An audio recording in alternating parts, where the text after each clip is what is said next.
Have you ever laid awake at night, completely exhausted, but your brain just would not stop? Replaying a conversation, imagining how something might go wrong, telling yourself stories about what someone must be thinking about you. And the worst part? None of it had even happened yet. If that sounds familiar, stay with me, because what I'm about to share might be the most freeing thing you hear all week. Before we dive deeper, let us know in the comments where you're watching from. We'd love to hear from you, and don't forget to hit that subscribe button so you never miss any of our upcoming videos. Okay, let's get into this. There are actually two worlds most of us are living in every single day. The first one is the real world, the one happening right in front of you. Conversations, decisions, actual events with actual outcomes. The second world? It exists only in your mind. And for so many of us, especially those of us who've carried a lot, loved deeply, and worried quietly, that second world can feel just as real as the first one, maybe even more real. In the real world, someone didn't respond to your text yet, but in your mind, they're pulling away, they're done with you. You said something wrong, you're too much, or maybe not enough. In the real world, you made a small mistake at work, but in your mind, you're incompetent. Everyone noticed. Your reputation is gone. Sound familiar? That gap between what's actually happening and the story your brain creates, that is where most of our suffering lives. And here's what I want you to know, and please hear me on this. You are not broken. Your brain is doing exactly what it was designed to do. The brain's primary job isn't to make you happy, it's to keep you safe. And the way it does that is by scanning for danger, predicting what could go wrong before it happens so you can prepare. It fills in gaps. It creates full storylines from half a sentence. It takes one unanswered text and writes an entire tragedy around it. It's trying to protect you.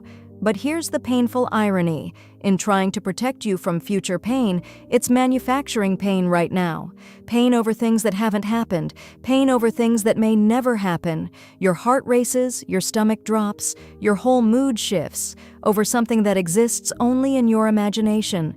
That's not weakness. That's a very powerful brain that hasn't been given the right tools yet. And in just a moment, I'm going to give you one simple question, just one, that can interrupt that spiral almost immediately. Stay with me. There's something I want to distinguish here, because I think it matters deeply. There's a difference between intuition and fear-based imagination. Intuition is quiet. It's steady. It doesn't demand you act this second. It whispers. Fear-based imagination? It is loud, dramatic, and urgent. It grabs you by the shoulders and says, you need to figure this out right now. Intuition guides you, fear masquerading as intuition controls you. And the older we get, the more we've loved, lost, been hurt, been surprised, the harder it can be to tell the difference. Because our nervous system has learned to brace for impact, but just because your brain learned that pattern doesn't mean it's permanent. So here's that question I promised you. When you notice you're spiraling, when the stories are getting loud and the worst-case scenario movie is playing on repeat, pause and ask yourself this. Is this actually happening right now, or is this a story? Not, is this possible? Because the brain is very good at making terrible things seem possible, but is this actually verifiably happening, right now, with real evidence? Because when you step back into the real world, the one with observable facts and actual events, it is almost always far less catastrophic than the version your mind created. The email didn't destroy your career. The silence doesn't mean they hate you. The mistake doesn't define your entire worth. You're not living in that story. You're just visiting it, and you have the power to come back. Here's the truth that I hope you carry with you after this video. We rarely suffer from reality. We suffer from the story we're telling about reality, and that distinction, as simple as it sounds, is one of the most powerful shifts you can make. It doesn't mean your feelings aren't valid. They absolutely are. It doesn't mean you should ignore red flags or dismiss your instincts. It means learning to pause before you let an unfinished story run your entire day, your entire week, your entire sense of self-worth. You've been through enough real things. You don't have to add imaginary ones to the weight you're already carrying. Separating the real world from the mental world, that is a form of freedom, and you deserve it. I'd love to know, does this resonate with you?